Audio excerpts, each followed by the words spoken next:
What do you want to see?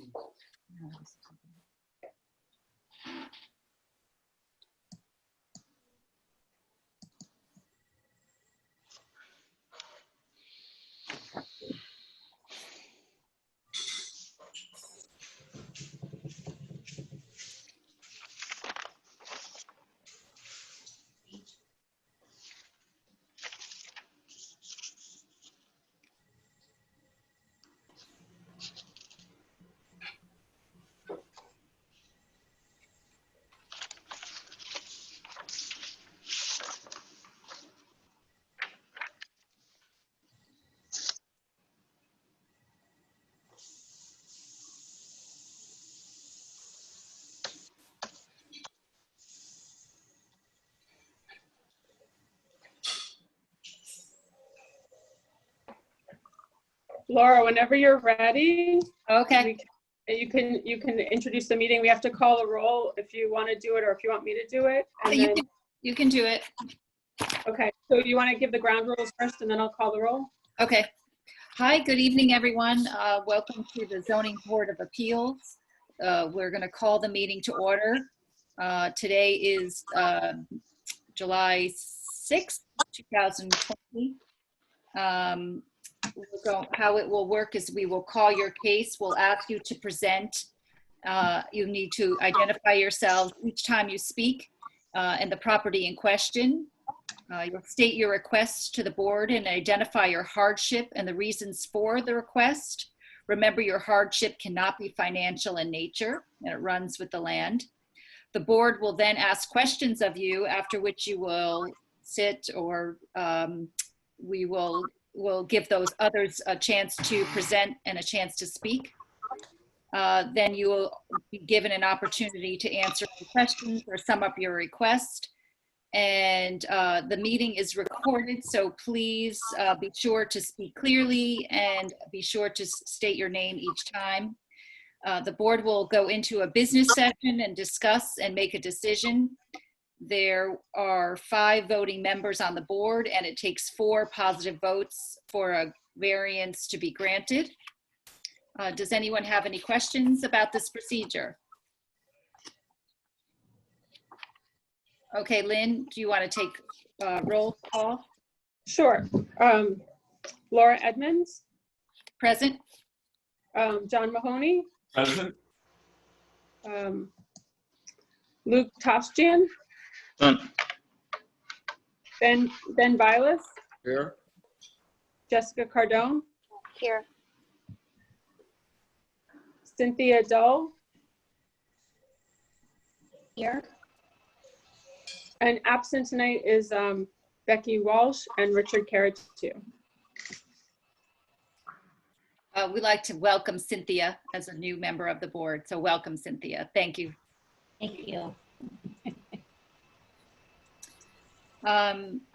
So we will start our meeting of the appeal of order for David Marcato and Jennifer Holm, owners of 1328 Smith Ridge Road, appeal the issuance of a zoning permit issued to Grace Farms Foundation, Inc. on February 15, 2019 for the renovation of existing storage space into office, garage, and storage space in the west barn located on the Grace Farms property at 365 Luke Wood Road, map 41, block 38, lot 77. We are in the business session on this matter. So if there are those, and we are getting to the portion where we'll be voting. So if any of the board members would like to speak. So we can talk about it.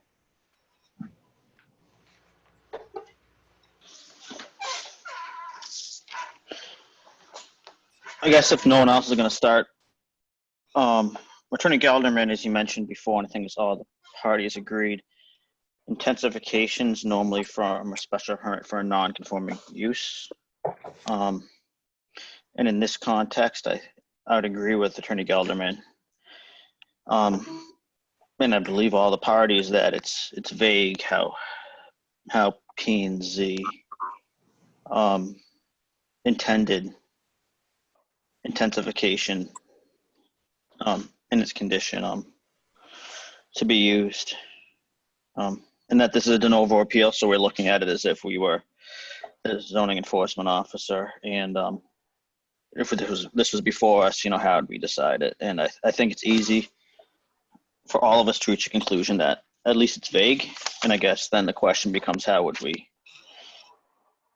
have decided if we were there at that point in time?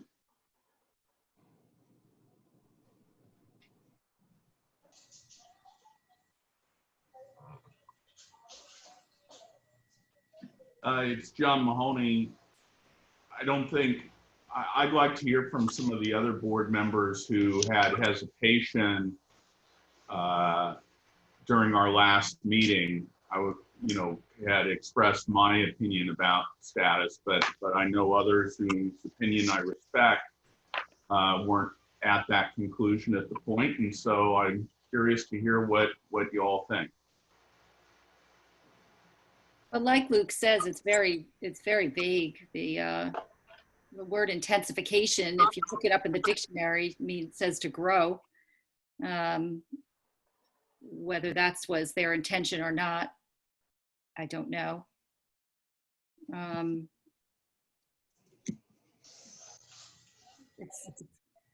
Attorney Gelderman also pointed out, if Luke Tashin speaking, if we allow this appeal, then I guess would go back to P&Z, and you can correct me if I'm wrong, we go back to P&Z, and then P&Z would decide what they mean by intensification. If we deny the appeal, then it's likely one of the parties would appeal it to a court. And then there's in front of a judge arguing what's intensification. So I feel like we have the option to let P&Z decide what they meant by intensification when they use the word intensification there. I think this is going to come up again. I think I'd have to agree after all the thought I put into this and looking at all the different arguments. John made some good arguments. Ben made some good arguments. A lot of good arguments. I just think it's very vague. I guess so. Where I came back, Luke, and I've given it a lot of thought since our last meeting, is that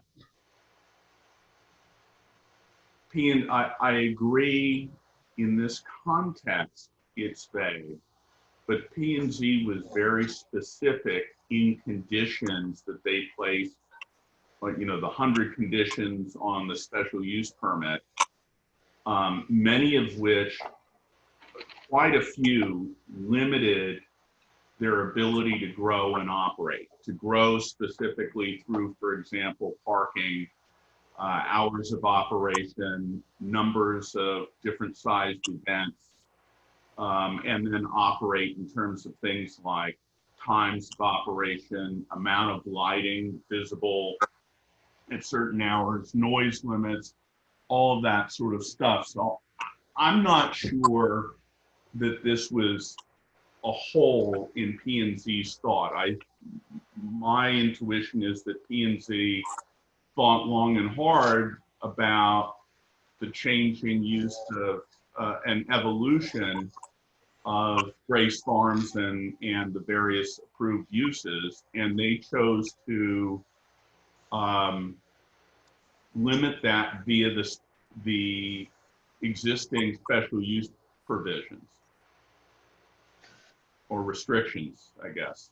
Special use. I have argument at times, and I think that it's logical at times, but as you said, it's your intuition, and I feel like you're jumping there. We don't really have. Again, you're trying to think of what they might have thought. You could look at it the other way and said, well, if they said there can be X cars on the property, and instead there's X plus 10 cars on the property, well, that's a violation. They didn't have to have this additional clause in there saying any intensification is not allowed. To me, though, and I hear what you're saying, Luke. To me, though, the number of people on site is measured by cars, and the detailed measurement of the cars and the limitations and what happens really addresses that use. They felt like that was the most efficient way of constraining the property. I mean, they went into all kinds of detail on other things to minimize use in terms of, you know, can't have outside groups for profit using the facility. Can't, you know, limitations on the amount of retail that was there, limitations on the amount of the size and the amount of the food service, particularly for non, you know, not at times of services.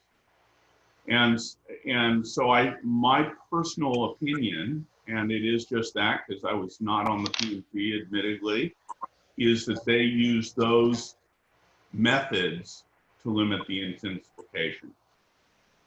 I would agree with John. This is Jessica Carden for the record. I looked through the special permit again leading up to today. And there were two specific instances when they talked about specific things in the permit before they reached the general conditions and beyond that actually tied to intensity. It was the number of parking spaces and the lighting on the property.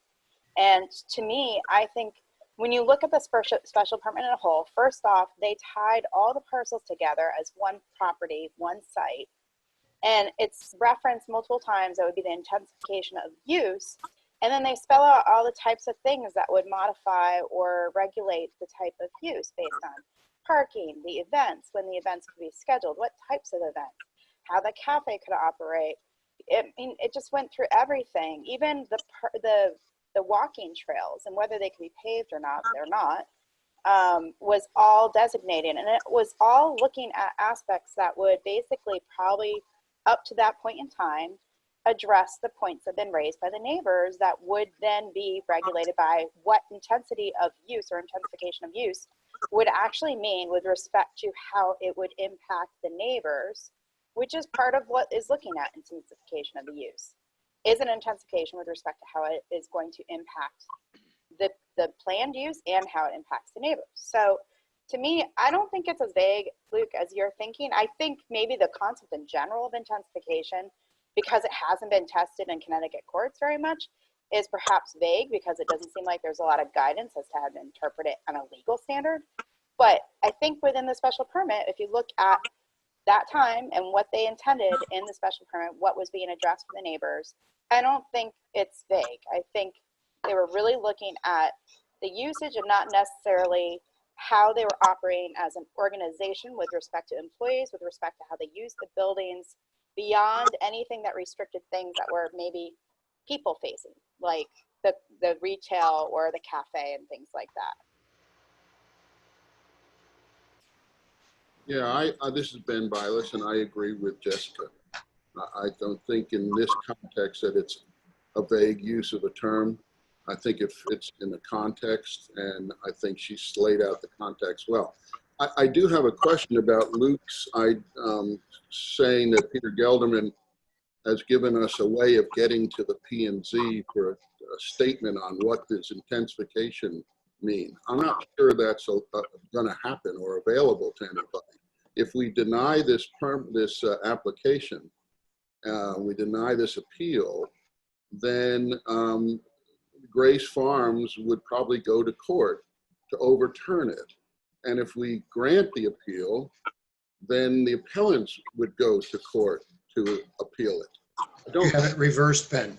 You have it reversed. Could you? I'm sorry.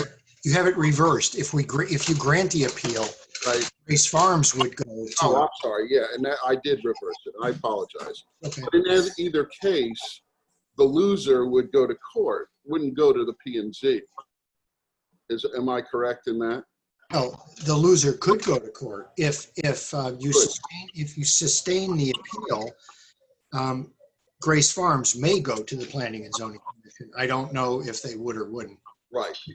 I think Grace Farms, if they lose this appeal, would have the ability to consider whether they want to go to court or to the P&Z for. Right. Yeah. Okay. To that extent, that's right.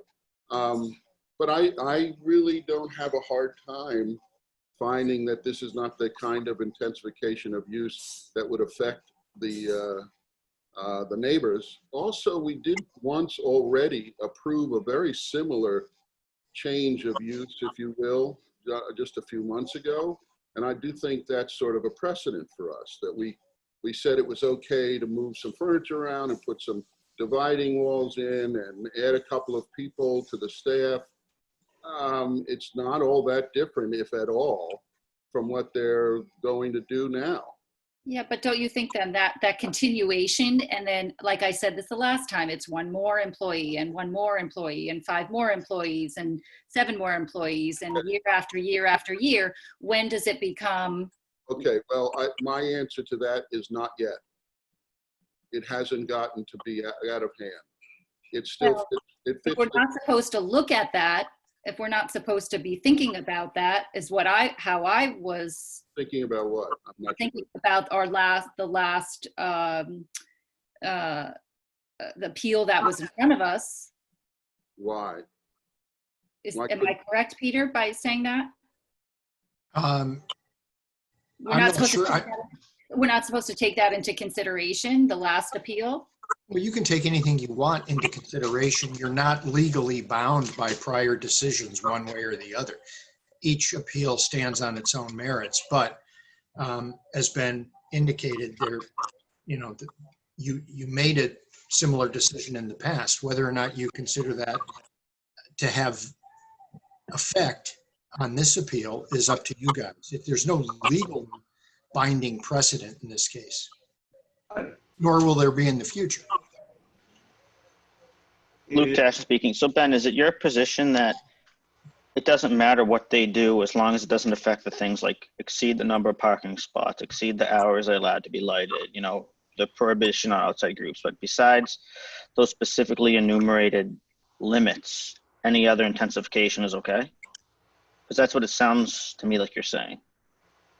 Oh, was that addressed to me, Lou? Yes. I would probably be able to find other real use changes that would seem an intensification that this case, this set of facts doesn't rise to. And it's not just cars. I'm not sure what it could be. I would suppose if they started doing something like bringing in more groups so the traffic was increased dramatically, that might be an intensification of use that was not what the P&Z intended. It's the kind of thing where the neighborhood, the people around the facility expected that there would be some kind of restraint on the Grace Farms operations. I don't really think that adding some turning storage space into an office amounts to that. Just to build on that, because it came up, Laura, I think in your comments as well as in our prior conversation, to me, if P&Z wanted to limit the number of employees that Grace Farms has on the property, they would have either spelled it out or they were comfortable doing it by the limitation on cars. Because that's the only way for people to get there, right? And to the extent... But there could be 4 people in a car. Well... so each, okay, let's all carpool or bring... Yeah, but Laura, this is Jessica again. They specifically banned tour buses. So they were kind of considering the volume of people per vehicle. And clearly they didn't necessarily consider 4 people per car as much impact as tour buses would be. So I think it is addressed to a degree in the special permit. As far as the number of employees, I'm going to just tell you from an employment law perspective, there's no way as a city we wanted to dictate how many people they were going to hire. We would look at other ways to put restrictions on what they were doing in a special permit. You just don't want to get into that. But it's Luke Tash speaking, but I'm back to the question 4, which no one answered, except Ben, I guess, slightly. So, John, if it doesn't exceed any of those factors you listed, like the parking, the lighting, the outside groups coming in, the food service hours, things like that was specifically enumerated, you don't think anything internal would ever exceed constitutional intensification? Or like where? Well, I have trouble with the thing. It's great because I don't know where the line on intensification is, and that's. Well, I understand that, but to me, I'll go with an example that I was sort of proposing or putting up as, again, as an example in one of our earlier meetings, which is right now, the office use that we're talking about is ancillary to their approved operations, near as I can tell. I don't think that that has been in dispute, that it's part of the approved operations under the special permit. If that office use were to somehow get out of balance to where the office it really became an office park, right? Then at some point you're clearly over the line. And that's an intensification of use and in effect a change in use, even though, you know, office was contemplated. It's really contemplated that, you know, first and foremost, I think this is operating as a church. And then you have the various, other programs that were approved in concept by the special permit. So, you know, if all of a sudden the percentage of office use was way beyond what they needed to be a church, that to me would be, you know, a church with related uses. That to me, I'd be thinking differently about this, even if they met the parking requirements. So to the extent that the office use, Luke, crowded out the church, I'd be thinking differently about this, even if they were inside the boundaries of the number of cars and the hours and the lighting and everything else. But I don't think that this rises anywhere close to that. And I also agree with Jessica that I can't imagine that every time Grace Farms goes up in a net employee count, that the town would want to have approval rights over that. That just to me is way too intrusive, too laborious to administer. Nor do I think Grace Farms would have, or anybody reasonably, Grace Farms or otherwise, would have wanted the town, they would have negotiated latitude with that. And I think that latitude is in the current document. I would agree, John. I think that latitude's in there with the various inspection rights, that they can go on site, they can review what's been happening. So there is opportunity to evaluate what the impact is if there is growth within the organization. As for the answer, Luke, I think we're all at the same point. Like, it would really depend on fact-specific circumstances each time to determine if it's an intensification of the use. For me, I would be looking at how the use is outlined within the special permit and the different factors and options they gave and put in with respect to event programming and the types of activities they're allowed to do, the parking, how the trails are being used, how the facilities are being used, what types of conduct and programming they're doing. All of that would be various things I would look at as being grounded within there. And obviously, if there was something that was extrapolated out or presented that would look to appear to grow those particular activities, that would probably be something that factually might lead itself to be an intensification of the use.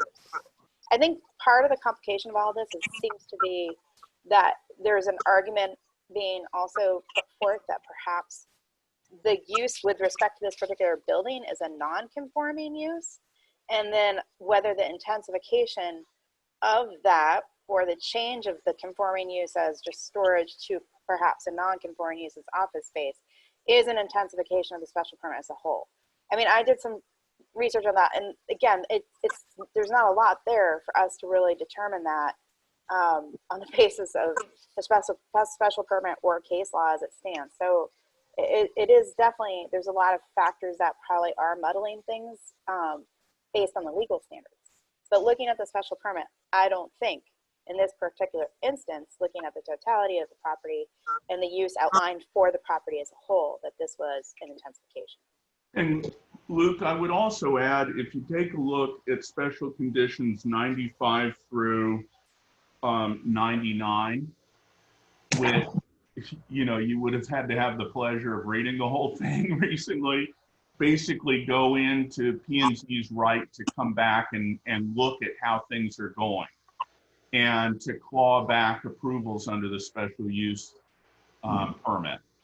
And it's notable that P&Z has not done that in this case, or since, to my best of my knowledge, since the revised special use permit was negotiated and approved by the parties. However, previously, Steve Kleppen did come forward and say, I'm concerned that they're out of bounds of the special use permit. So I don't think there's anything limiting P&Z or the town or the zoning administrator from going back and throwing a flag up and saying, this is an intensification that was not contemplated. I would encourage them to do that going forward. Well, I don't know that they're not modifying it or monitoring it. I mean, to the best of my knowledge, they are monitoring it. Again, they've done it in the history, and maybe they should, maybe they need to do it more frequently. Yeah, and don't forget that our enforcement officer also works for the P&Z. So everything that's been made public here, our hearings, is now knowledge to her, and she can bring it forward if she thinks it's appropriate. A final point that I would make is that, well, not a point, it's a question really. Laura and Luke, the word intensification is vague to you and you're not sure. Do you think this is a violation of the permit? This particular thing, is this in your mind an intensification of use that's prohibited by the special permit? And I believe that's the question we're being asked to decide on. Asking. I mean, Well, I will determine that when we vote, I guess. That's right. And if you think, I mean, obviously by the way I raise it, I think it's self-explanatory. You don't think it's really an intensification of use. You see a vagueness that might be exploited. I think there is no use beyond what was considered by the P&Z to be accepted. They put an awful lot of work into this over 5 years. They put 100 conditions in it. They left one word slightly vague, and they're now going to be found to have failed to protect the neighbors. I just don't buy it.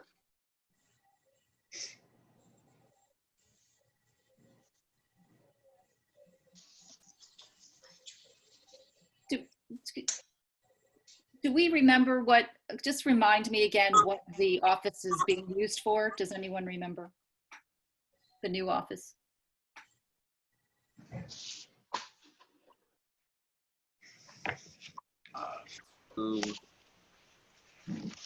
I don't have notes in front of me. This is John Mahoney, Laura. I don't have notes in front of me, but my recollection is it might have been, it was one of these programs. I think it was with regard to the Unchained Foundation, I believe, or or that same program. I think I've heard that Unchained was dissolved and absorbed back in to Grace Farms. It's no longer a separate entity, but my recollection, and maybe flawed, is that it was related to that. So doesn't that speak to what Jessica was saying about how that if it's, or maybe you were saying it, John, that if it is anything other than for the church, then it becomes. Well, no, remember they're approved beyond just the church. So paragraph 3 talks about religious institution, philanthropic, and I'm going to butcher this name, eleemosynary institutions, clubs, and organizations. Stay charitable, John. It's easy. Okay, charitable organizations. I don't think that that if I'm correct in my recollection, I don't think that use violates any one of these provisions. And it certainly doesn't rise to the mix of where, it's religious institution in name only.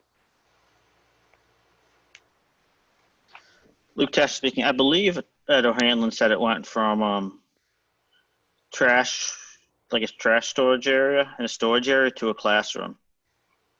And that building was classrooms, had classrooms in it before. A nursery and a classroom, I think it. I don't Now think it's it went office to- space.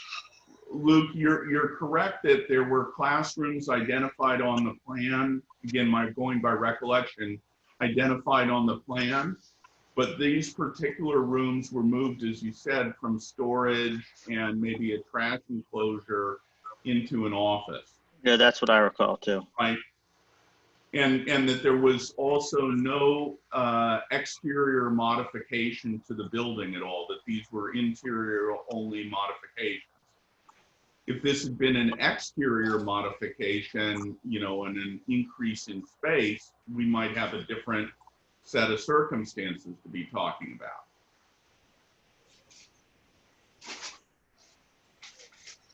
Okay, any last comments?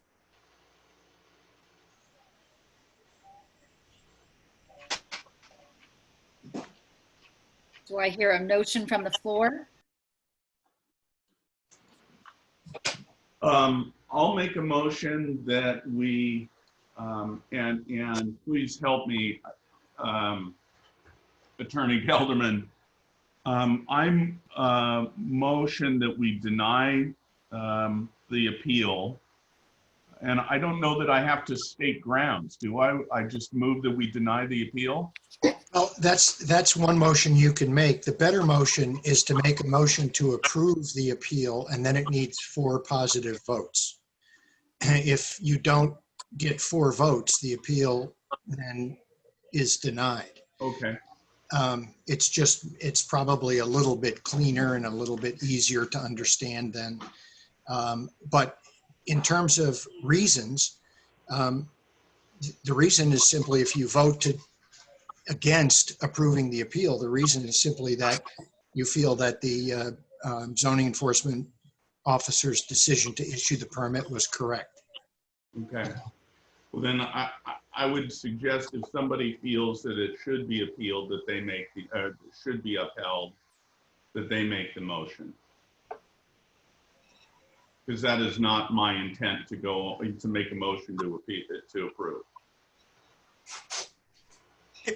By the way, John, it doesn't have to be that way. It's just a little bit, because the statute's written that it takes 4 votes to sustain the appeal. You can obviously figure that out in reverse, but it's Right. just, it's just a little cleaner. Well, but does it give me a problem if I vote against the motion? No, not at all. No, it's just putting the question on the floor. Okay. Well, then in that case, I would move that we grant the appeal. I'll second. That's Bylas.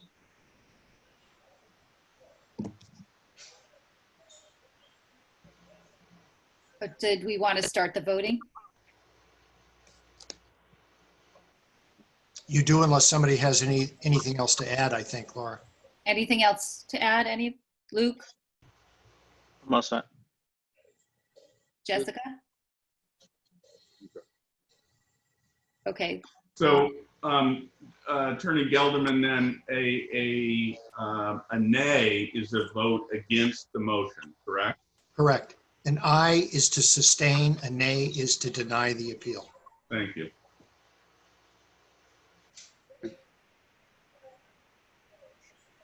Jessica, are you ready? Sure. Cardin, opposed, or nay?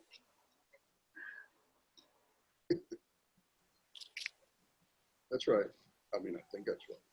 And or no and? Don't do that. Don't do that. Wait, I'm sorry. John, Cardin, nay, opposed. could you say it again, John? I'm sorry. I'm sorry, say what, Laura? Say your motion again and how that was, and how Attorney Gelderman said that we can. I made a motion that was seconded by Ben Bylas to approve the appeal. And Attorney Gelderman, correct me if I'm wrong, but if you vote yay, you are voting to approve the appeal. If you vote nay, you are voting against the approval of the appeal. Correct, And if we have 2 nays, the motion fails. correct. Well, yes, if, it's not that the motion fails, it's that the appeal cannot be approved. Needs 4 votes, Okay, thank so you. it won't be approved. We should continue with the work. Okay. So Ben, you are a nay because you seconded it, correct? No, Laura, he hasn't voted yet. Oh, okay, So the motion was just to get the matter in front of the board. right. So, And it's a little backwards. A nay is to deny the appeal. Right. right, Okay, so I'm a nay. Okay. So John, Mahoney is a nay.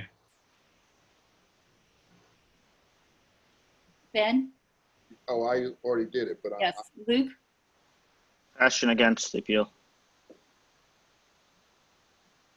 okay. Edmonds is a nay. so it's unanimous denial of the appeal. It's a basically. unanimous denial of the appeal. Okay, great. Okay, Okay. all right, let's move on.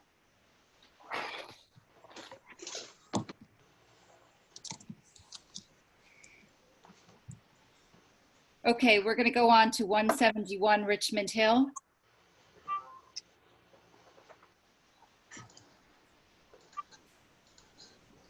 Okay, Laura, I just unmuted the architect, Mark Maydick and Wendy Lynch.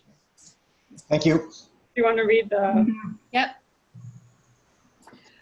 Zoning variance upon application, Markaser LLC owners for a variance of section 3.5E and 7.1B to allow for an expansion into the side yard setbacks where 14.9 feet is provided in lieu of the 25 feet required, and where 22.9 feet is provided in lieu of the 25 feet required for property in the 1 acre zone, map K, block 16, lot 614.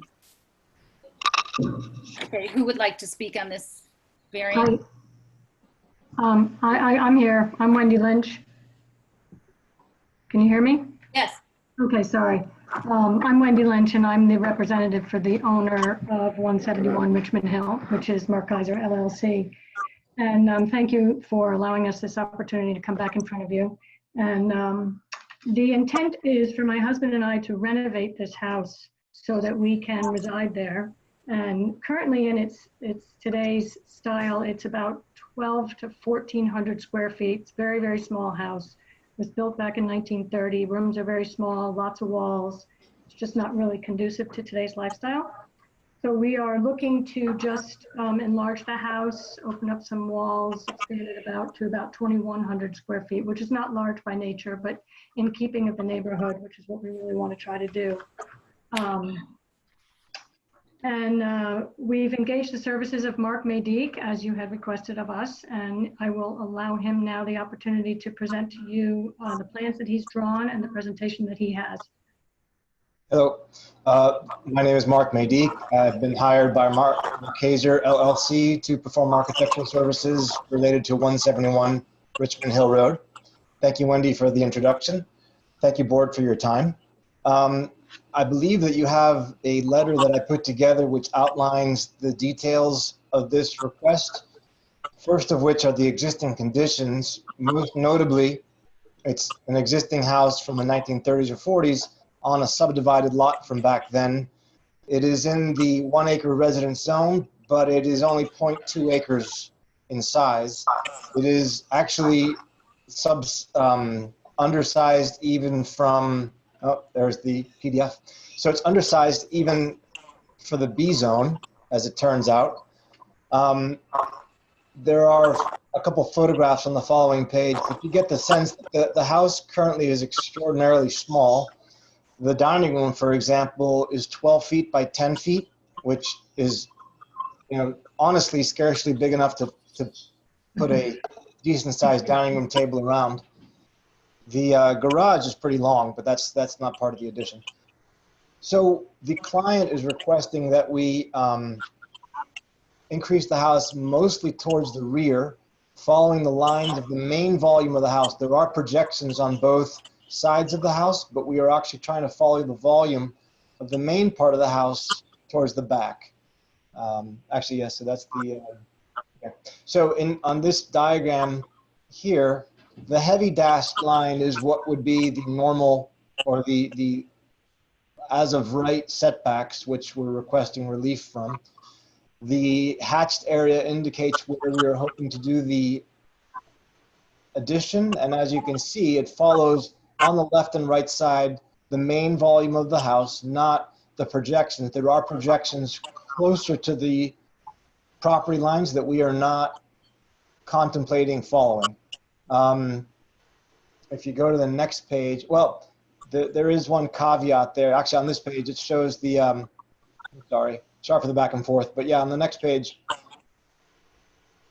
you go there, yep. So on the next page, you can see that a little more clearly, where we're hoping to incorporate the addition a little towards the front, but mostly towards the rear, and then there's the AC compressor kind of tucked in the corner there. That, as I understand it, we're not increasing the nonconformity, meaning we're not getting closer in any instance to the property line. We are, as described here, we are going to 14.9 feet on the east side and 22 feet on the west side. The requirements chart, if you look at the next page, we satisfy, despite being in a very non-conforming situation, we do satisfy the rest of the requirements, with the exception of the lot width. Obviously, there's nothing we can do about that, but the lot width is 62 feet versus the required 150, which is essentially the reason that we have a problem with the side setbacks. That if the lot obviously were 150 feet wide, that then we would be able to comply with the setbacks.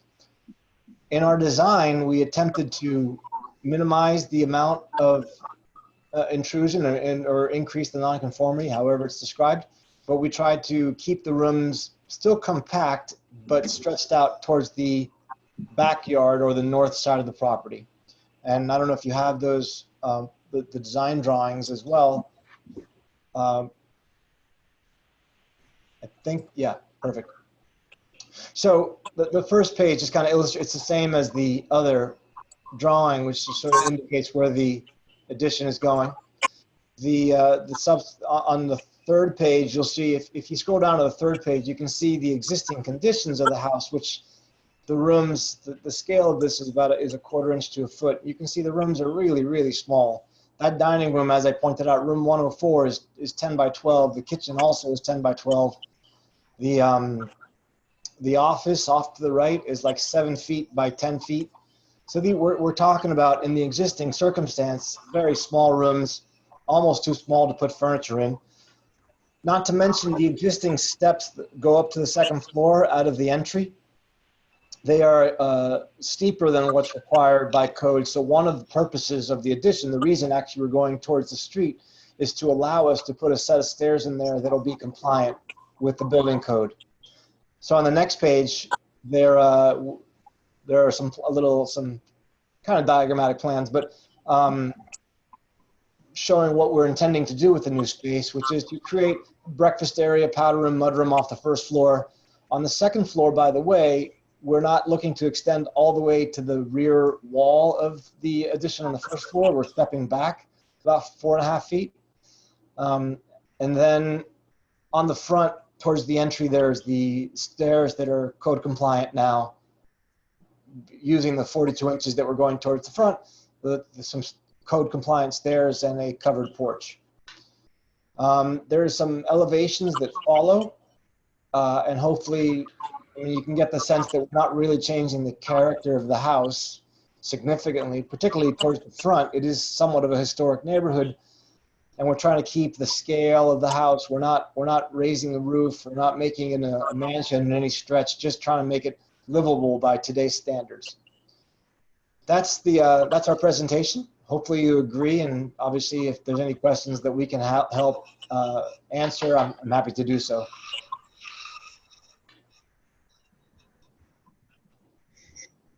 Does the board have questions?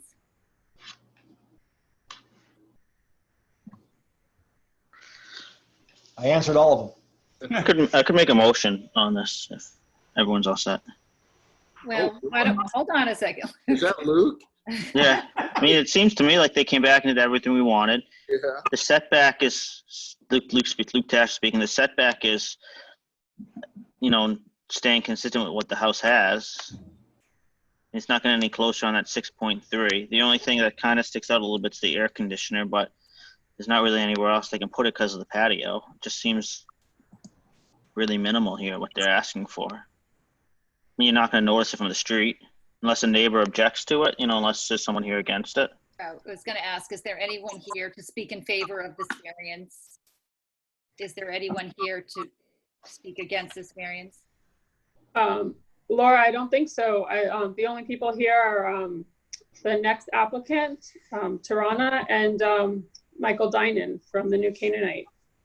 Okay. And you can look at, Luke Tash speaking, you look at page 7 on his presentation.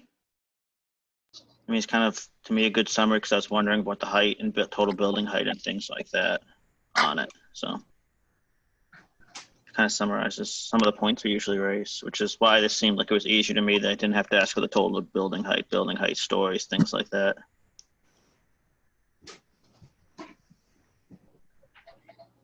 Is this where, Luke, is this the one you were looking for?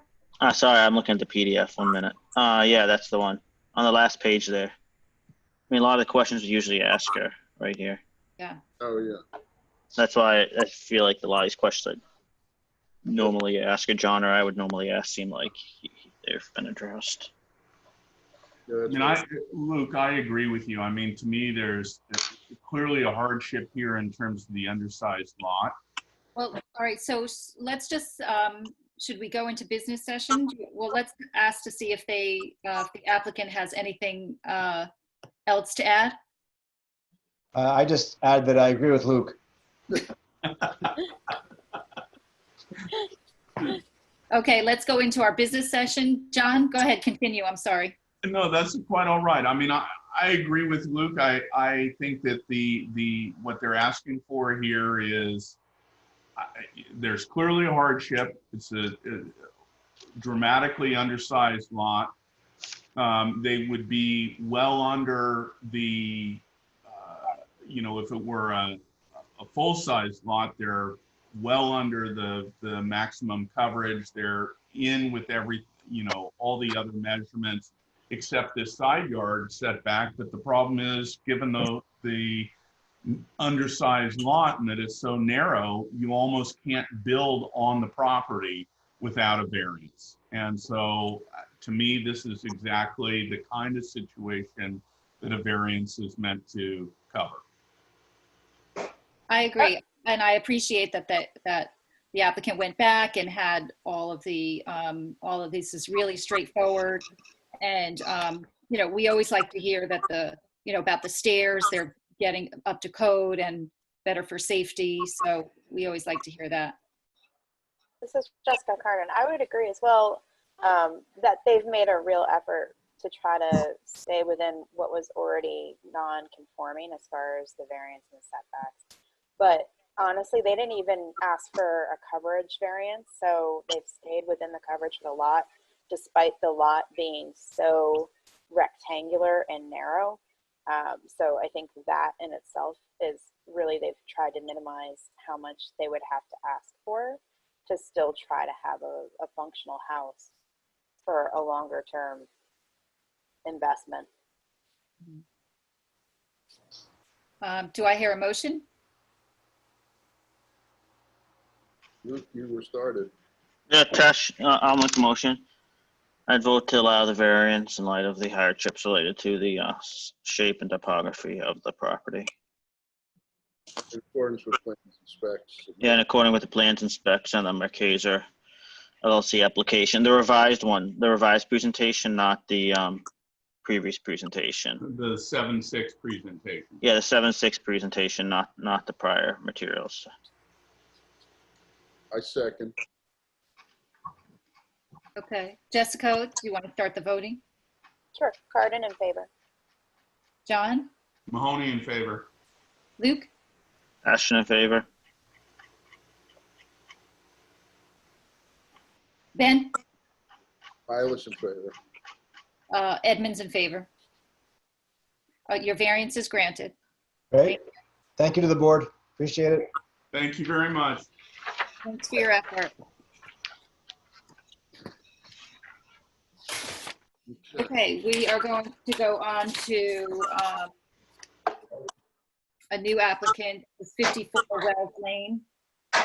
Zoning variance upon application of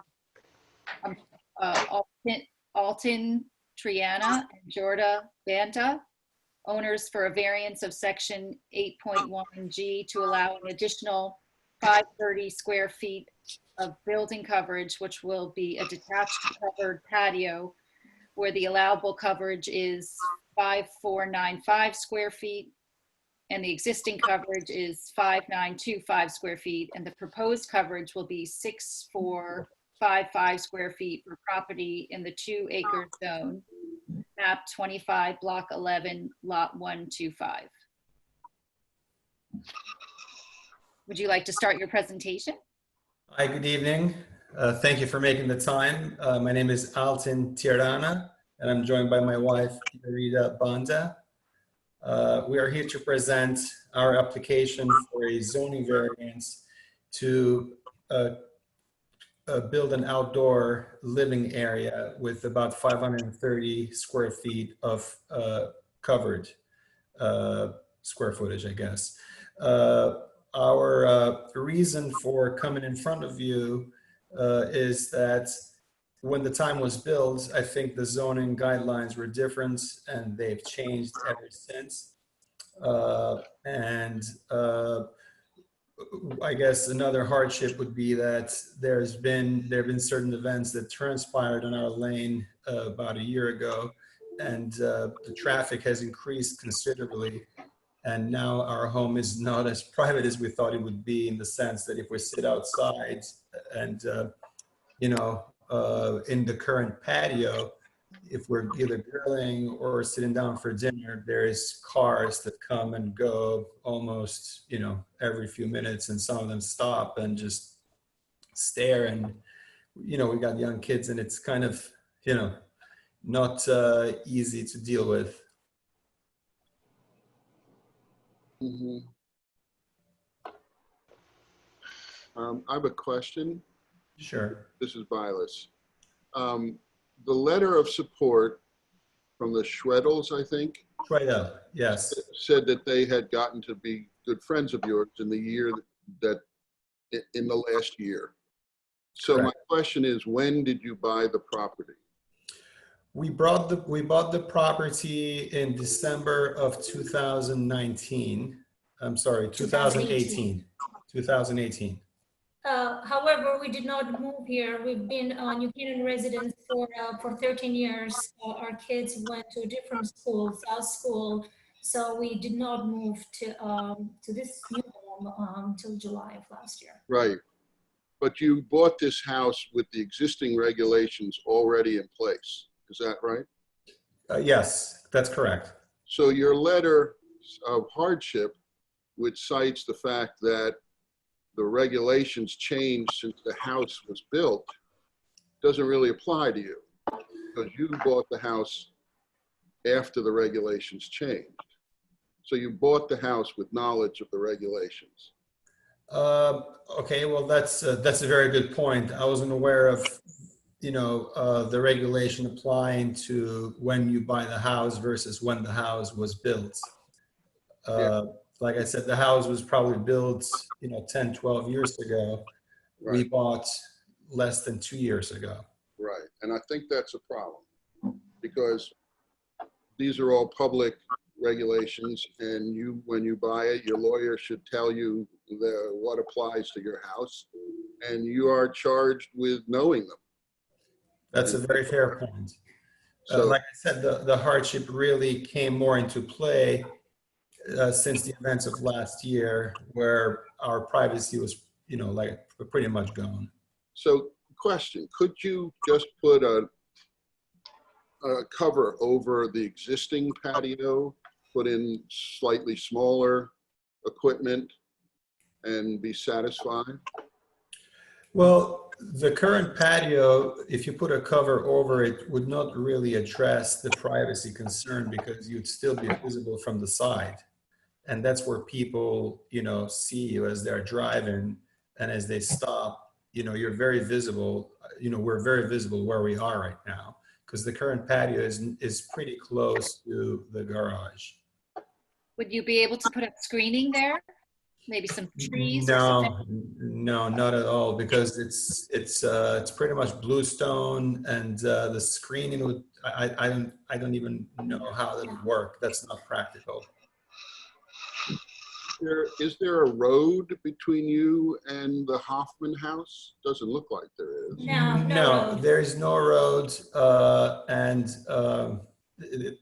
they're just trees. So the only cars that go by are the ones that go down Wells Lane? Yes. Exactly. Okay. And it's the cars that are doing the U-turn essentially on. But I don't see how a patio that's located in the rear of a house is so observable from Wells Lane. Well, our patio, Well, you can see it on the map actually. It's the area, so it says raised patio. It is a very small area, but that's the only place where we can put like a table and a grilling station right now. And you can see like the line of sight. I mean, you can see the cars, and we can see them and they can see us. And all we're trying to do with this project is in our own backyard, create a small patio where we can, hang out. without, Fashion speaking, this isn't really a small patio in your backyard. This looks to me, it looks to me like it's more like I don't know if the word's a cabana, but it's like, it's got a roof and no Yes. sides. Yeah. Like a building without sides. Right. And it's 600 square feet almost, so it's not a small patio. I don't know if it's a porch. I don't know what you would. It's an accessory structure, I guess, under the zoning. Yeah, I'm not sure what, besides an accessory structure, it counts as, but I wouldn't think of it as a patio. I'm sorry, you wouldn't think of it as a patio, one of the existing patios, or what we're proposing? No, I'm saying what you're proposing, I don't think is defined. I don't know if that would fall into. I'm looking for my copy of the regulations. I don't know if that would fall under regulations as a patio. I thought a patio didn't have a roof. I thought this is just like an accessory structure of some sort. Well, we're calling it a detached patio with a roof, in the sense that it's not going to be attached to the house. It doesn't have any. It doesn't have any walls. It's basically just 4 pillars to support it and a very modest roof. Lynn, can you, this is Ben, can you give us some advice on where this kind of structure fits in the regs? Is it a patio, or is it because it's covered, it's an accessory building? And in either case, does it count towards coverage?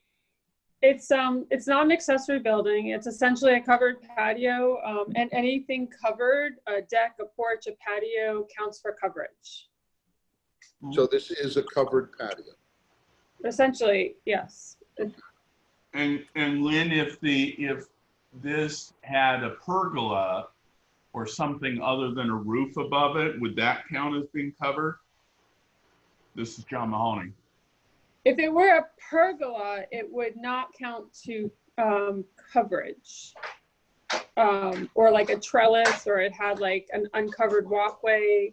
But usually like covered spaces, covered porches, covered breezeways, covered walkways would count towards coverage. Like carports, cochets would normally count towards coverage. Decks and terraces typically count to coverage because they're typically attached to the building or to structures. But the patio does not, patios do not? No, patios do not. When they're typically on grade, they and they're just stones laid on on grass or, you know, a sand bed or, they don't typically count towards coverage. Luke Tashin speaking here. The regulations define a patio as an improved or graded area located at grade with no structural supports or roof whose surface is no higher than 36 inches above the adjacent grade. Mhm. I mean, my understanding is that this has a roof. Maybe Right. I'm wrong Yeah, like, here. which would make it a covered space and thus it would count for coverage. Well, it's not a patio then, it's just an accessory building, I think. Well, typically, well, because the definition. No, it's really a porch then, a portion of a no, because not a portion of a structure, it's its own structure. I think it's just an accessory building. It can't be an accessory building because accessories, well, I guess it could be like an accessory, I mean, because it's whether it's like a pool house, but it's not actually a building or a house. It's the sides are all open. But what, will it have electricity? I think it said it was gonna have a grill in there or something? Would have some sort of, Yes, there will be a grill, and as Lynn mentioned, there's no walls at all, so it would not really be considered a pool house. well, it says with outdoor kitchen and seating area. It will have, I don't know what you'd call an outdoor kitchen, but basically a grilling station. There will be no sink, no water, you know, nothing like that. But there will be just a grilling station. So Lynn, with the cover, it counts towards the coverage. Without Yeah. the cover, without the roof, it doesn't. Right. So question to the applicant. Could you just have a larger patio and put in the equipment you want to have and get a 3-foot wall around it, and you wouldn't be increasing your coverage and you wouldn't need a variance? I mean, that's not ideal for us. You know, as my wife stated, it's simply a project in our own backyard that is pretty set back from the neighbors. It's not going to, you know, obscure the neighbors' view or make their houses less desirable. Right. I'm sure all that is true. The problem is I don't see a hardship. And without a hardship, it's unlikely that you will get approval for this with a cover. And if you wanted to do something without a cover, it's not perfect, it's not your ideal, but it might be the best place you can get. Two questions. Why, from what, all right, it was the allowable coverage is 5495 and the existing is 5925. Where is that extra coming in? What was that? They didn't have a variance prior to this, did they? This house? No, I think the only, and again, I mean, we don't do this, you know, like we're not professionals. We were told that because the rules changed since the house was built, even the house seems like is a little bit, you know, like there's a delta in the house itself, which, you know, I don't know. I think that's something that Ben, I think, pointed out Yeah. to us as we were, you know, in the early stage of the application process. We were not aware of that. I see. And Lynn, you said if they put a pergola as opposed to a solid roof, it would not, they would not need a variance?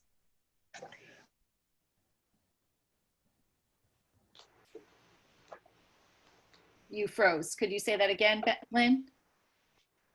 Wouldn't count. It's similar, would be similar to like an uncovered walkway. And it wouldn't count towards coverage, is that right? Right. Okay. Would they need plans or they need to come to have a pergola or a building permit? I guess it would depend on for building permit, I mean, that would depend on the building department, and I think it would basically depend on how they set their foundation. They might actually need one because it's a structure, because it's away from the house, it's not attached. I don't have an answer for that. So, but they would not need a variance? They would not need a variance at all. Okay. I mean, would you consider going with a pergola type of situation? Because then you wouldn't need a variance. you could have your patio and it would still be covered, but more, instead of a solid roof, it would more be just of a pergola. You know, yeah, I mean, if there is no other option, we would consider that. Ideally, you know, we're making this investment. We thought it would be better to have the cover, to make the space more livable, you know, not just for the summer season, but spring and, you know, fall as well. You know, it would give us a little more enjoyment to have the cover. And it's a very modest roof. We're willing to, you know, to make it even more modest, but the cover would be nice to have. Well, unfortunately, our hands are tied because these are the town ordinances the way they are. Laura, Luke Tashin here. If this doesn't have a roof, then wouldn't it be a terrace? I mean, looking at the definition, it seems like then it'd be called a terrace. And a terrace, if it's not attached to a building, counts as in building coverage. Oh, no, but if, Lynn, could you speak to that? That's section 2.2. I'm sorry, Luke, what did you say? A terrace, when it's not attached to a building, says it counts as building coverage. Right. If they do it at grade and it's a patio. A terrace is typically an elevated structure that has no roof. That can have retaining walls, or it can have structural supports or footings. But if they're doing just an open patio, it would be more of a patio than a terrace. And it also defines it as attached to a dwelling unit, Luke. I know, that's the problem. I'm saying this isn't attached to a dwelling unit. Right, so, but I don't think it Not a needs to terrace. that's part of the definition of a terrace, so it's not a terrace under the regs, Okay. right? It's also not elevated. Mhm. Well, Okay, So patio never counts as building coverage. No, it's patio. If you were to look at the definitions in section 2.2, under building coverage, is a very clear chart that That's what I'm looking at the chart, and just, yeah, patios, that's what I'm saying, it never would count then. don't count for coverage when they're built like a patio typically.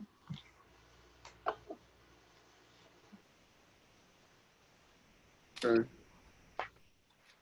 The regulations define a patio as an improved or graded area located at grade with no structural supports or roof, whose surface is no higher than 36 inches above the adjacent grade. A patio located at grade or ground level shall not be deemed a structure.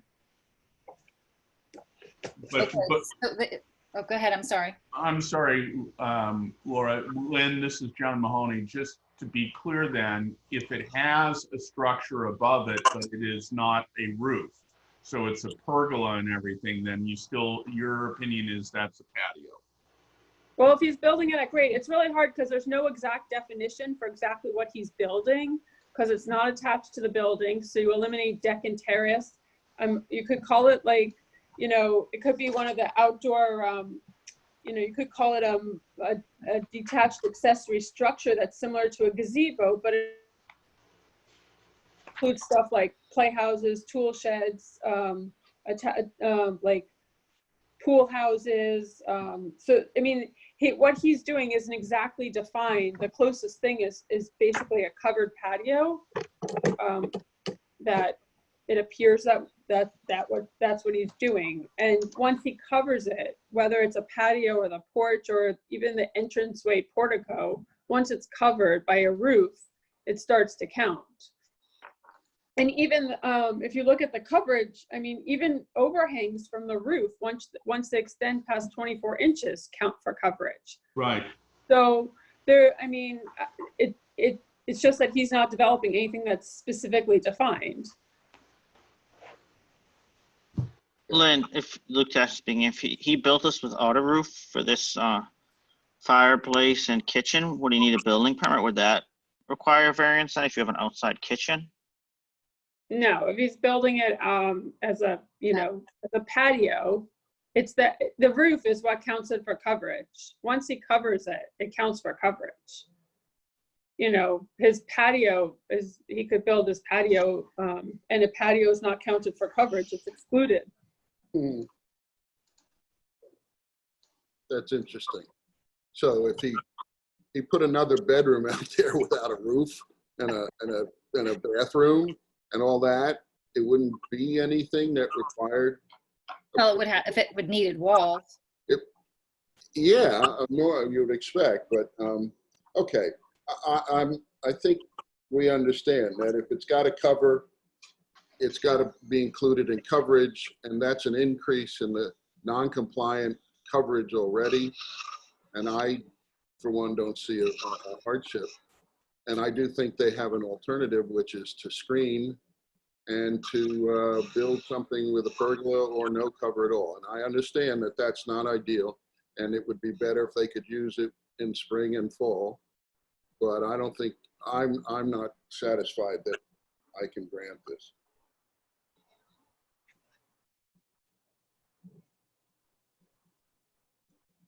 Yeah, I'm on the same page. So should, I guess what we could, you know, Lynn, could we get rid of the map so that I could see? Yeah, sorry. Thank you. Okay, so Jessica, you want to jump, you want to have any, you want to? I think I'm on the same page as everybody. I don't see there being any hardship that would support approval of the coverage request. How about you, Cynthia? Oh wait, I've done mute her, sorry. There you go, Cynthia. Sorry about that. I had a little blip my power in my internet. Sorry. But I have to say, based on the information that I've read and coming into this conversation, I don't see that there is any hardship.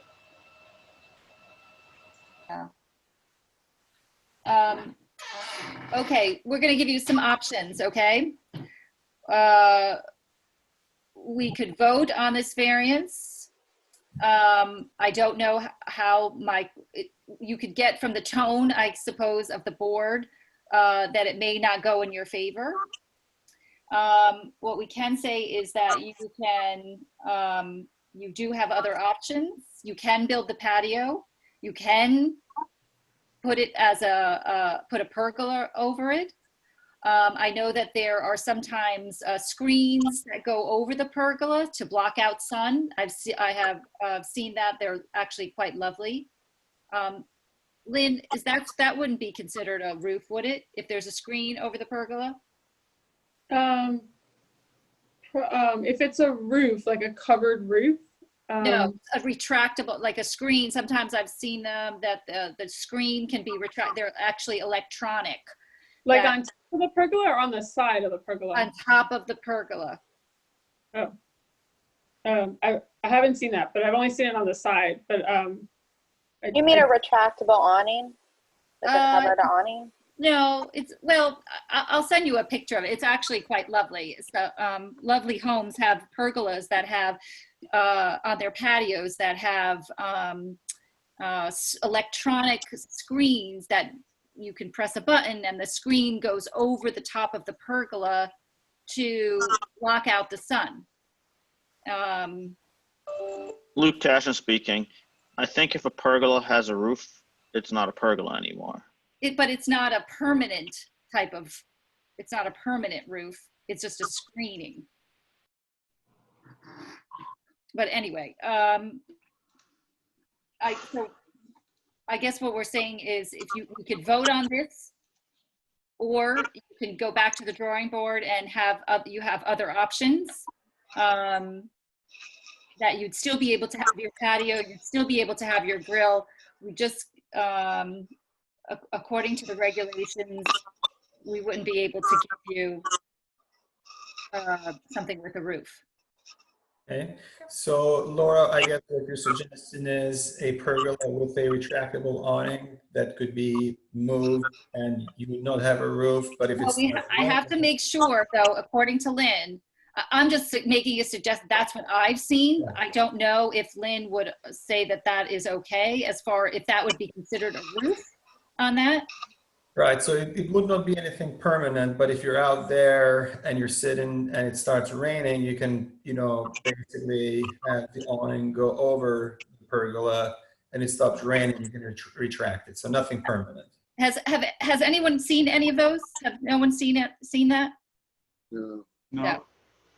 Linda, and Lukash and Laura, I don't know if we want to have an opinion one way or another on this retractable awning issue. I think if they build a pergola, but I don't know if I want to opine on it for a retractable awning. Okay. Is a roof or not? Because I think it's beyond what we have to decide here, and I Right. have absolutely no idea if that counts as a roof or not. Yeah, I think Luke is onto something there. I mean, I think essentially if they can build something that doesn't count as coverage, Right. then they don't have to come to us at all, right? Yeah. They don't need our approval. The problem here is the increase in coverage on a property that already is over coverage and where there isn't a clear hardship. So it's not so much the patio itself or the grill or any of that stuff that I'm sure they would enjoy for many years to come. It's whatever trips them into a coverage calculation. Okay. Could I ask you a question? Wanted advice how to approach this fact that this home that we bought is already a little bit over the coverage because of regulations changing since it was built in 2006. How can we fix that or address that? Is Lukash speaking? There's nothing you can do to fix it. You don't have to fix it. It's grandfathered in. The problem is if you want to further exceed the coverage, you need a variance. And our ability to grant variances is circumscribed. Our jurisdiction to grant them is very circumscribed. We can only grant a variance if there's a hardship that's peculiar to the property, like the topography, the shape of it. It has a swamp on it, has a cliff off the edge of it, so they can't build from the setback. There has to be something abnormal as to that lot, because the general goal of zoning over time is to make things compliant with zoning. So if something's already non-compliant, it's okay if it's grandfathered in, which it sounds like your property was. The issue is if you want to make it more non-compliant, you need a variance, and our ability to grant variances is limited to hardships that are related to the land. And then we're supposed to grant a variance to the minimum extent to allow someone to make reasonable use of their property. So say someone has a cliff on their property and they, have to be, they can't comply with a setback because they can't build it where the cliff is. It doesn't mean we could let them build a 30,000 square foot structure. We're still limited to the minimum amount that's required to make reasonable use. Sometimes that comes up if someone wants a 3-car garage and we say, no, there's plenty of houses with 2-car garages. Why is it necessary for you to have a 3-car garage and get closer to the setback as opposed to a 2-car garage that would fit in?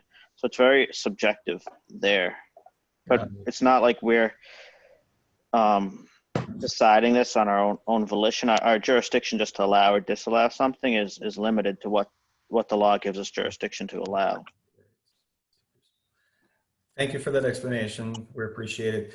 Is it possible to bring up the survey again, Lynn? We just wanted to see if we could get a sense as to how the coverage has been calculated here. And we apologize that we're probably taking too much time, from you all. So we see that, the current coverage is 5,495 square feet. And, the allowance, but the existing building is 5,925 square feet. But if you look at the areas around the house, like balconies or deck or what have you, what of those are counting towards the coverage in addition to the actual house? Are you asking me the question? Whoever could give us whoever, I guess, it could give us an explanation, because I see, covered entry, I'm assuming that counts. I see, Look, I think it's section 2.2 of the zoning regulations, which are on the town website. Luke Dashin speaking. They list certain things that count in coverage and certain things that don't count in coverage. Like there's a chart there. Right, but in our case specifically, right, I'm looking at the raised patio or the deck. Is that counting towards the coverage? Or is it? Really, this is Ben Bilas. We really are not able to answer those questions.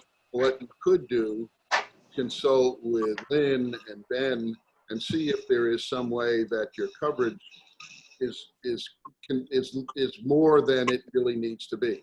That there's some way you can reduce the coverage just by reanalyzing what's there. Right. Right, but we're not the ones to tell you that. Okay, thank you. As I said, I just want to make sure that the right areas are being counted towards the coverage. Luke Tashin speaking here again. RKW surveying's been in town, I don't know, a long time. And I think that you would ask them to identify to you, okay, how they calculated this, like what's in it and what's not. It might be hard for someone at P&Z to know what RKW included in their calculations if they're trying to, back into this, like reverse engineer the calculation. So, I mean, starting with RKW might be the point, because, I mean, we see their names on lots of plans. That's good advice. How old is that survey? Do you know? Do you know I'm how old sorry? how old is that survey? I didn't see that date on the bottom. May 8th, 2020. Oh, so it's very recent. Okay. Very new. Architects also are very capable of analyzing your coverage and square footage and things like that. And they may be able to help you do a reanalysis of your coverage numbers. So should we hire an architect? Is that?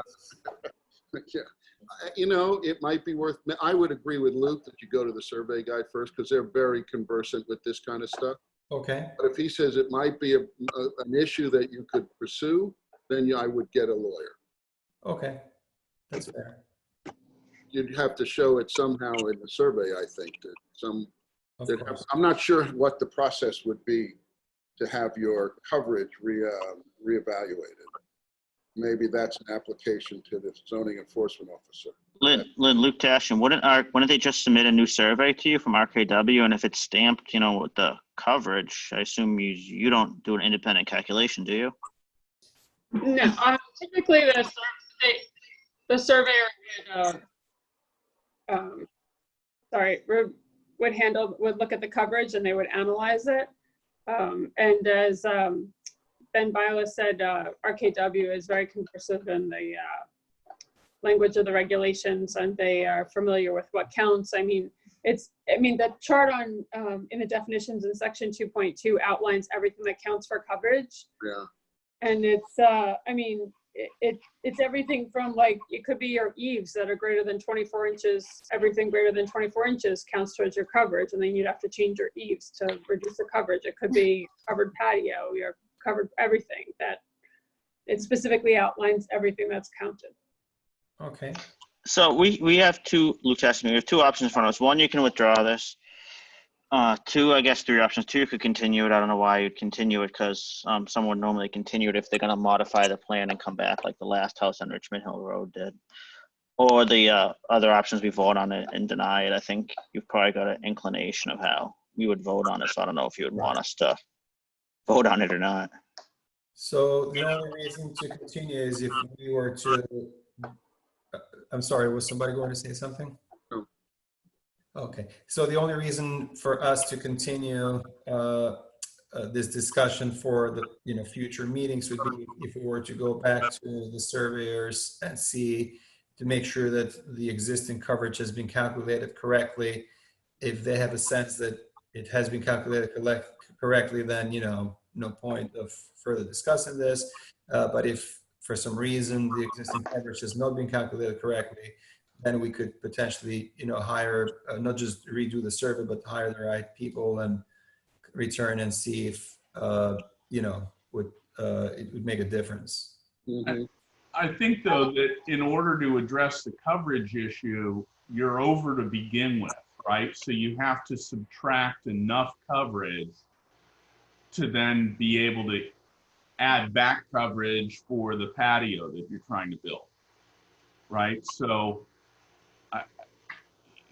going back to some of the comments, this is John Mahoney, going back to some of the comments that my fellow board members made, there's really it's difficult to pinpoint a hardship here that is associated with the land. And so in order to address the coverage issue, you'd have to reduce the coverage to get rid of the current overage, and then enough sufficient to for the new structure you're trying to build, assuming you want to keep the roof, right? If there's stuff short of putting a roof on it, then I don't think you need us at all. Right. But you would need to talk to RKW and the building department to see what they think triggers this to being a covered or what triggers it being a roof and therefore calculated as part of coverage. Okay. Okay, well, I guess, we will withdraw for now. Thank you again for your time and for all the explanations. We really appreciate it. You're welcome. Thank you. Thank you. Take care. Thank you very much. Thank you. Bye-bye. Okay. I didn't get minutes, I don't think, or were they posted? They were posted. It's in there with the agenda. Oh, my bad. Hold on a second. Let me see if I can bring them up. Hold on. I printed the planner's memo and forgot to print the minutes.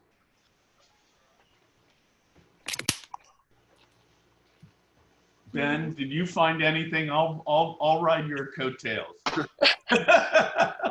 There was one thing, it was at the end of the discussion about the Grace Farms case.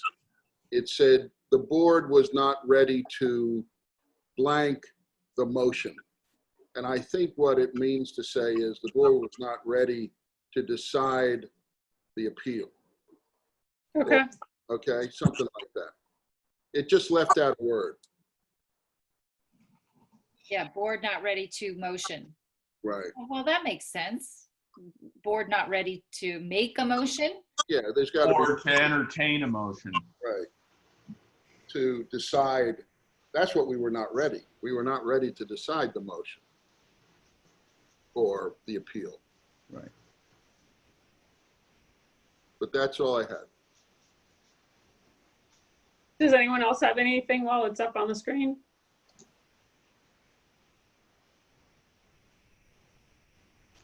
No.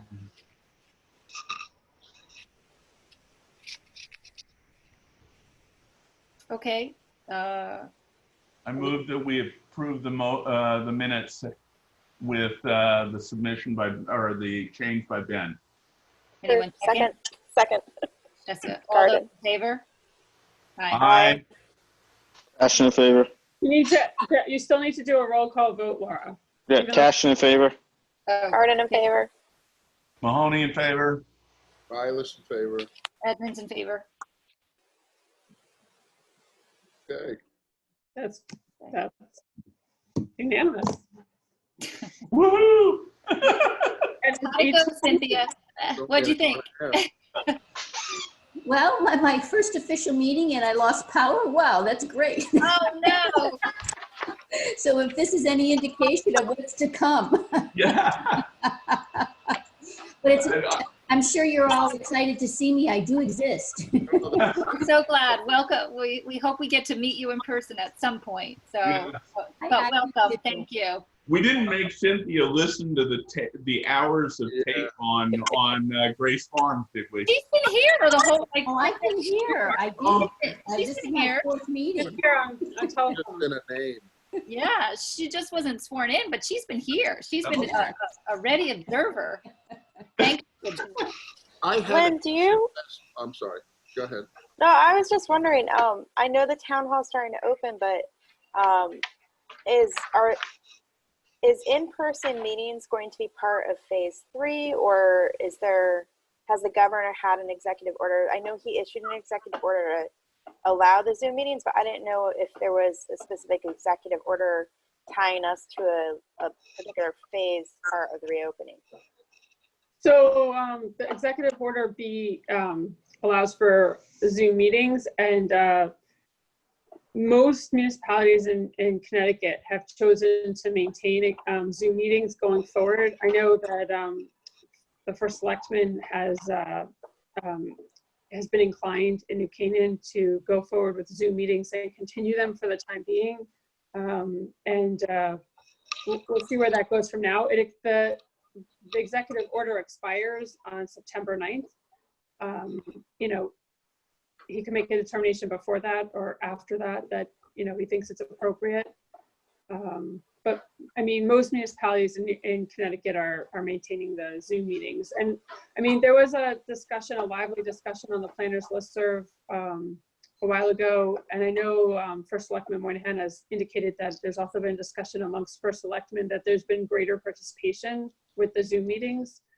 So, and you know, that and all the COVID and the numbers and all that there's no desire to go back immediately until we have to. Good. That's very good news for me, because if we get back to personal meetings, I may not be able to attend because of my particular situation. So we have a wonderful alternate, and they can go on, but I don't know when that I would be able to come. Well, and I think those of us who are going to eventually have to start commuting back into places where we would be putting people at risk, I would be in favor of conducting by Zoom just to help keep people safe, since I'm a New York City commuter usually. Yeah, I would second that. This is not one that, while I would love to be in person with everybody, this is not something that I would like to increase my risk profile on at this point. You know, it seems we're getting much better at these meetings. There's certainly, you know, we remember the one where Lynn had to type the comments from the architect. We're well beyond that. So it's gotten much better thanks to Lynn's leadership, and Laura, yours as well. So I'm fine with it the way it is for what that's worth. My son's back at daycare, so I basically have just given up the fact I'm going to get COVID-19. Mine's at camp, Luke. I feel you. But all the more reason to protect others, right? Yeah. Right. It's inevitable. But if someone has a medical condition, you know, they need to be safe. Yeah, it seems to be, we are all seem to be a little bit more comfortable with it. I know I feel just more comfortable, and technically everybody seems to be more comfortable. So it seems great for all of us. So yeah. the longer Ben, the if you're Ben, if you're absent, I think usually our board, just the chairman chooses the alternate to serve, but I think the person who's absent can designate the alternate, right, Lynn? No. It's a rotational thing. It's the way I thought the absent person, I thought that gets the pick. I think one of the two powers of the chairman is I don't think the chairman, I think the chairman only picks in default. I was looking up the rule on that before. It's supposed to typically be that it's not always the same person. It's the chairman that designates, and it runs so that each alternate gets a chance to sit. So it's not always the same alternate that sits in. I think I asked this question before, but I try it again. If we have 5 regular members, is it possible for one of them to be considered not seated, and so an alternate could be seated for a matter? So that's a different question. Usually if you're absent or you have to recuse yourself, you're not seated. Right. That's a different situation. You can't just decide that you're attending a meeting and you're recused unless you're recused, and then you're technically not at the meeting. So the answer is no. I can't just say, Laura, I'll sit out so Cynthia can sit Well, in. he could recuse himself from it, can't he? And then an alternate. Announce on the record why you're recusing yourself. You'd have to have a reason, a valid reason for it. You can't just say, oh, I don't feel like hearing this case. I think So you'd have to not show up. right. Right. You'd have Unless, to- I can deal with that. Yeah, I think about that too. Like, I don't want to lose our alternates Yeah, because they're not being used. I think they're all terrific, and I want to be able to get them into rotation. So is there any way to, I guess there's no way to do that unless we all kind of take a day off, a month off, but. We have a sick out. It could, I mean, the P&Z has actually had, you know, some people couldn't come because of illness or illness of a spouse, or we've already had absences at the P&Z during the pandemic for other reasons. So some of our alternates have been seated, or someone had a kid's function on another Zoom call, or, I mean, there's multiple reasons, just like life has reasons why you can't be at a meeting. Right. Mhm. Hey, can I? Go ahead. Lynn, stop me if I'm violating some sort of a FOIA thing, but my question, following up on our repeated discussions about Grace Farms, what is the process by which P&Z periodically evaluates the uses? And is there a normal process? I don't want to reopen the discussion on what we decided, but I'm just curious, do you periodically review special permit situations, including Grace Farms, for adherence to the special permit conditions? Typically, you wouldn't necessarily go back and just review it unless there was a clear violation or there were enough complaints that would trigger a review of it. If you read, I mean, you obviously have read all 100 conditions of the Grace approval, but in the Grace approval, there is still several inspections that P&Z is making, you know, like for instance, landscaping. It goes, I can't remember off the top of my head, it runs to like 2021 or 2022, but there's some like annual inspections that we're making. We didn't do one this year because it was in the middle of a pandemic and Grace is closed. And, you know, I have spoken to Grace and, you know, we'll go when they reopen. There's no need to make them reopen just for us. But Ben and I went out last year. We walked the entire property, looked at all the landscaping they planted, all the trees, analyzed, you know, where they planted it. Was it in the wetlands? Was it in the walkable paths? You know, and then you compare it with what was approved. So, I mean, there are several conditions in there that already require constant review. They have to submit a report every month on the 25th of every month, documenting the number of visitors to the site, the number of vehicles to the site, and it's detailed. I mean, I can forward it to, it's detailed by hour throughout a 24-hour period. So you could look at how many cars went in at 7 a.m., how many left at 7 a.m., you know, what the total was on site. Then they also do a report of every activity that's there, the number of people that are anticipated to come to the activity. If it's a Grace-sponsored activity, if it's an outside organization, who the organization is. I mean, some of them are stuff like garden club, soccer, pickleball, you know, and then it says the estimated number of attendants, you know, whether it's like 15, 25, 50, and stuff like that. So they already document it. I mean, if any of you want the reports, I can provide it to you digitally. I don't think we need that. No, I don't. I was just curious as to, I don't want to get into P&Z's or second guessing P&Z's job. I just was curious as to what the process is. Lynn, I have a question too. Back to my thing before what designated an alternate. Section 8.5A of the Connecticut General Statutes, I'm reading it here, you know, verbatim. If a regular member of a zoning board of appeals is absent, he may designate an alternate from the panel of alternates to act in his place. If he fails to make such designation, or if he is disqualified, the chairman of the board shall designate an alternate from such panel, choosing alternates in rotation so that they shall act as nearly equal a number of times as possible. So I don't know why. So I mean, the statute seems unambiguous to me that first and foremost, the person absent is supposed to designate an alternate. If he or she doesn't, then the chairman does. I'll double check it, but it's my understanding that typically in New Canaan, the chairman designates on most boards, commissions, and committees.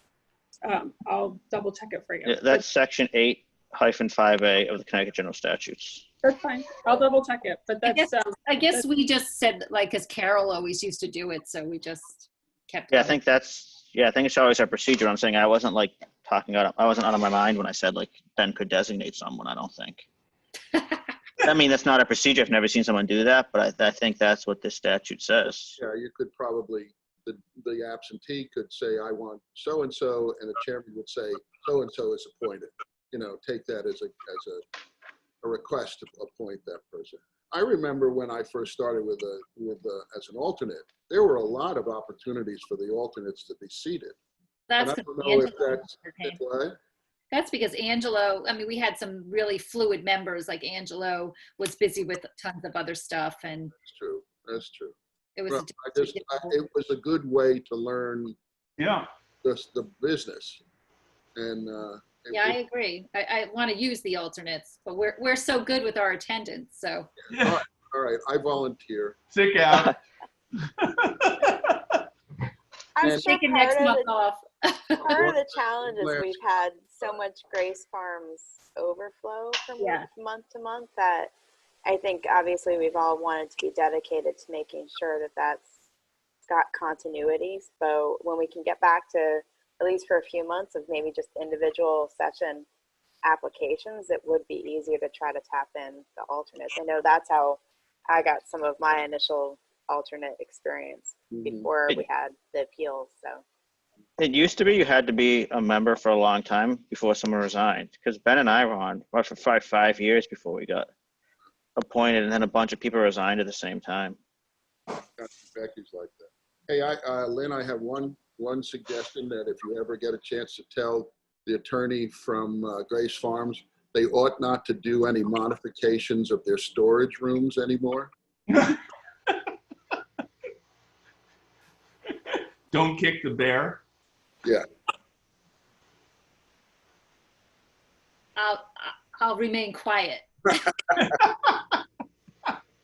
I would just to make a kind suggestion to him to be a little bit more respectful in general, but Yeah, he hopefully got that message. he's a little hot-headed. Did anyone notice anyone fell asleep at the last meeting?